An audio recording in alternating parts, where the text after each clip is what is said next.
What's up guys, my name is Keith and today I'm going to be talking about a pair that will most likely be at the top of a lot of people's sneaker list this year. That sneaker is the newly released collaboration between Queens-based brand Aimè Dore and New Balance on the 991.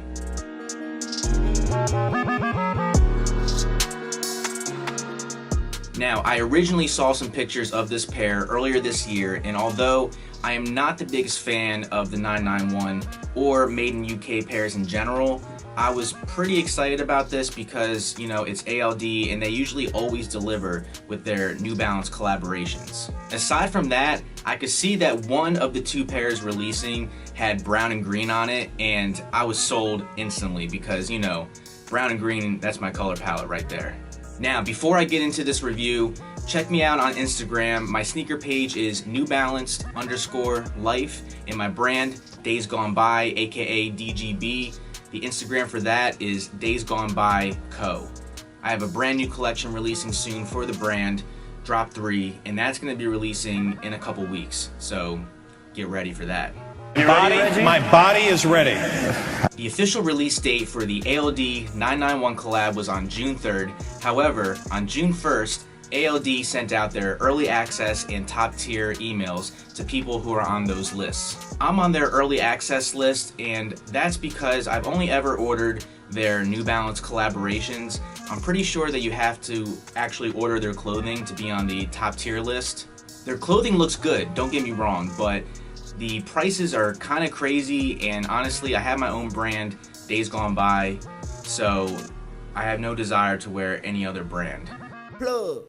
ALD released two colorways, with one being a tan and green pair, which is comprised of mostly leather on the upper, and the other is a gray and green pair comprised of mostly suede on the upper. Now, I entered for both pairs because honestly both are nice. However, my favorite of the two was the tan and green, just because I thought it looked a little bit more premium than the gray. I was lucky enough to hit on the tan pair, and I was happy about that because, like I said, I like that one a little bit more. And also, the retail on these was $275, so I was a little bit nervous about potentially spending almost $600 on these two pairs. Yikes. One other fun fact is that this release coincided with ALD's flagship store opening up in London. I've never even been to their store in Queens, New York.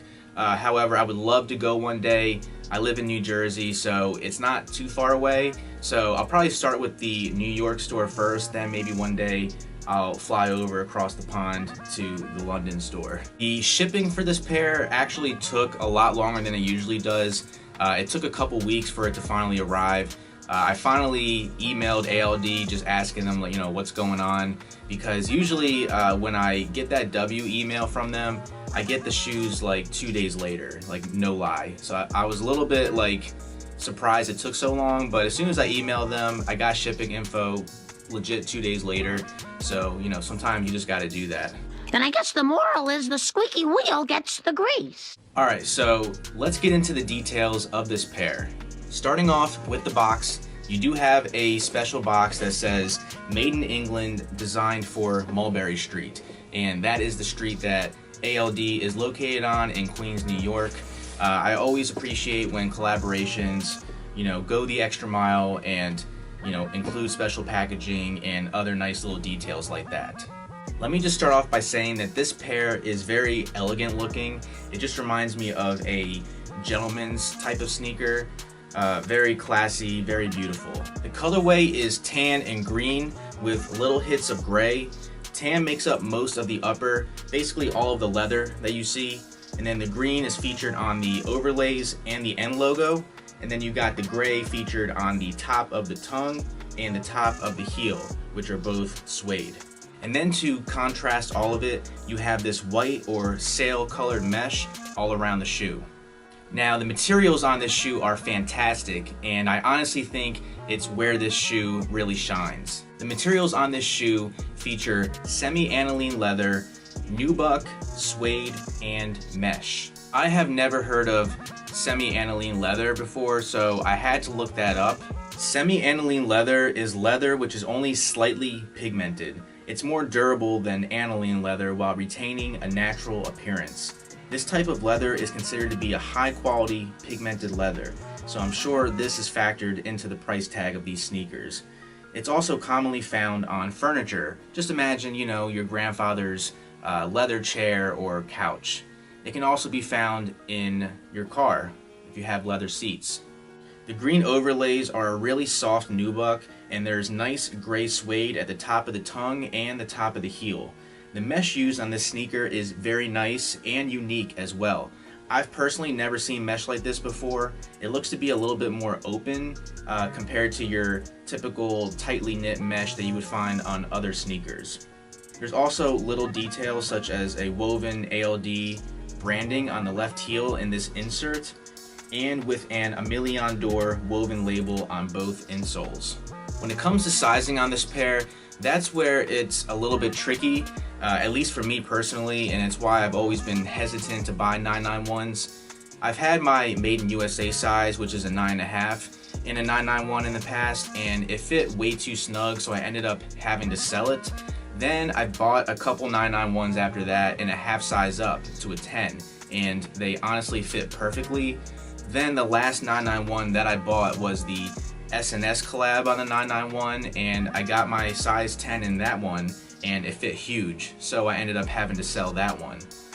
So I was a little bit hesitant when it came to the sizing of this pair, but after talking to a couple of my buddies, I decided to go with my half size down to a 9.5, and overall it fits pretty good.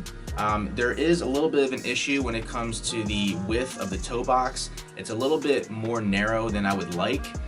Lengthwise, it's perfect, so that's why I would be a little bit hesitant to go up a half a size to a 10.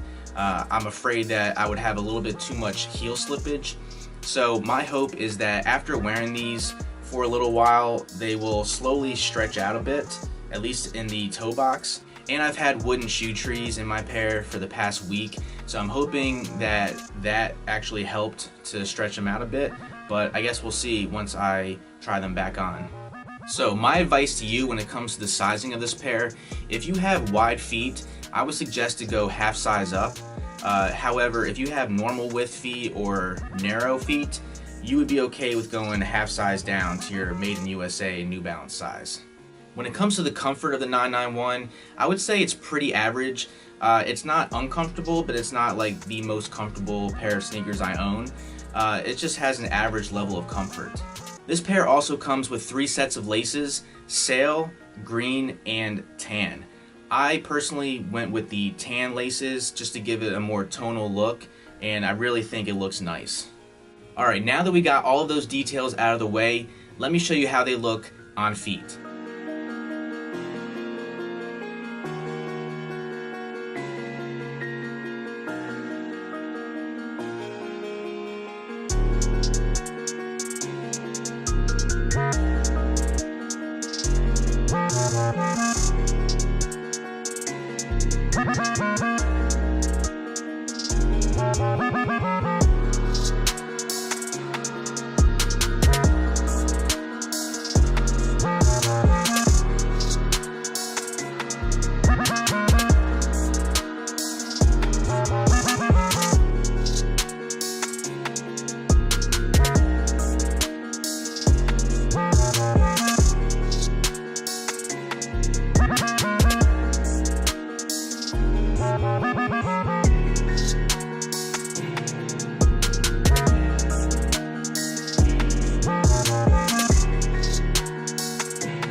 Alright, well, that's it. I hope you guys enjoyed this video.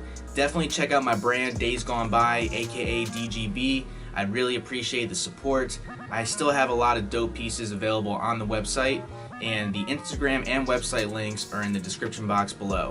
Thank you so much for the love and support, and I'll see you in my next video.